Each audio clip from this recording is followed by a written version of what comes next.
What the fuck?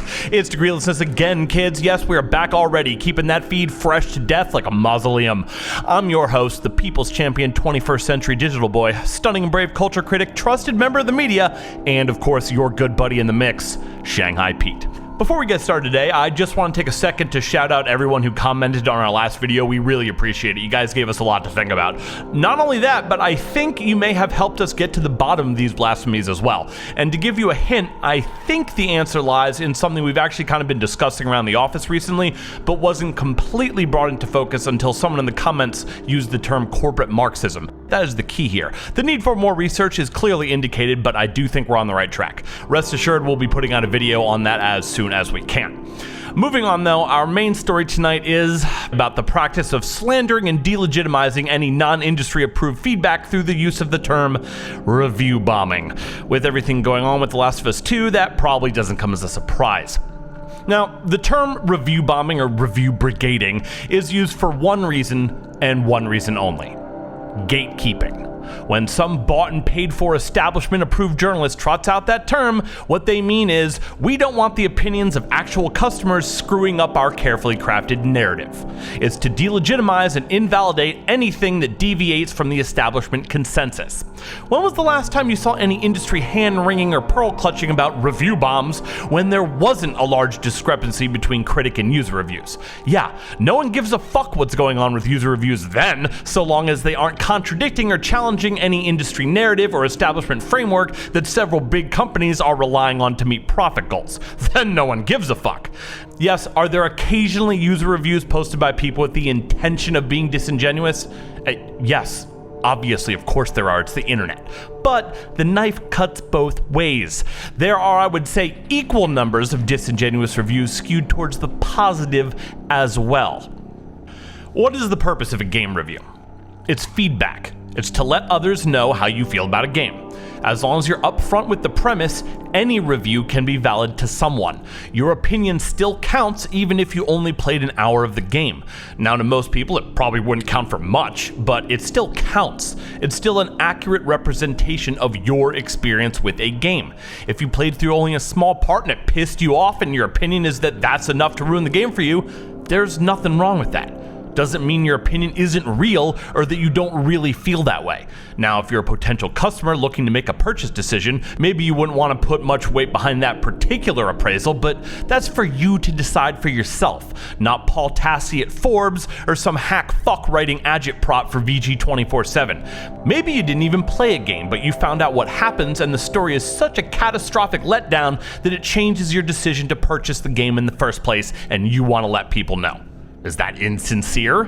No, not at all. Perhaps you only played through half of a game and didn't even beat it, but the experience had such an effect on you that you feel compelled to make a public statement to that effect.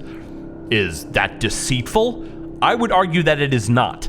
User reviews are simply a representation of people's opinion on their experience with a game, and as long as they are honest about the premise of it, they are perfectly legitimate. And miss me with any semantic arguments about the definition of the word review. I'm not your freshman philosophy professor and I don't give a shit. That ain't gonna fly here. That all being said, the only caveat I have is if you intentionally obfuscate the perspective from which your review is coming. If, for example, you state that you played through a game and beat it, but actually only played a few hours before giving up, that's intentionally deceptive and clearly ill-suited for assisting anyone with a purchasing or time commitment decision. Obviously. If you're pissed off about how developers handled a character's story and want to let them know that you won't even buy their game because of it, that's totally valid, providing that you make it clear where you're coming from. Fans have every right to provide feedback to the companies that they keep in business with their own money, as long as they're clear about what experience is informing that feedback. Maybe you watched my last video and you saw that I gave Last of Us 2 a 0. Is that a review bomb? Was that a fake review? I was completely upfront about the fact that I didn't really play it that much and made no pretensions about that. It was just how I felt about the game. Whether someone chooses to let my opinion have any effect on how they spend their time or money, that's totally up to them. If you want to tell me to fuck off because you thought I was an asshole, by all means, do so. If you, for whatever reason, respect my opinion, you're like, yeah, shit, well, maybe you want to take that into account too. The point is, it's up to you. I was honest about my opinion and where it was coming from, and I think that's all you can ask of somebody. That also means that I have no tolerance for intentional deception or negativity for the sake of negativity. That type of behavior serves no purpose and is nothing but a detriment to any genre or medium. But by and large, that is not what we're talking about here. What we're talking about is an industry trying desperately to control the framing surrounding a product, as they always do, in order, as we're slowly learning, to reinforce their agenda and to ensure profits meet expectations. Remember, good game we told you would be good sells lots of copies and is good. If they don't protect that narrative and successfully gatekeep independent voices and opinions out of legitimacy, then their monopoly on every aspect of the industry is jeopardized. If they allow independent opinions that they can't control to be viewed as valid, then all of a sudden they may have to actually put real money and effort in developing products that please their customers. That would be horrifying, I know. And as we can surmise, that likely would be far more costly than what they do now, which is simply setting a narrative and then stamping out predictable and lazy products from a mold on an assembly line without any additional thought or effort into creating something truly compelling that may sincerely please their consumers. See, review bombing is a symptom of critics being intentionally disingenuous, either because they've been directly paid off or because they're protecting their access. And the gaming public's recognizing that and saying, hey, how about you shut the fuck up maybe? Or at the very least, try being honest. It's an audience being aware of the fact that critics are serving their self-interests and not those of the public as they're supposed to be, as any real journalist would know.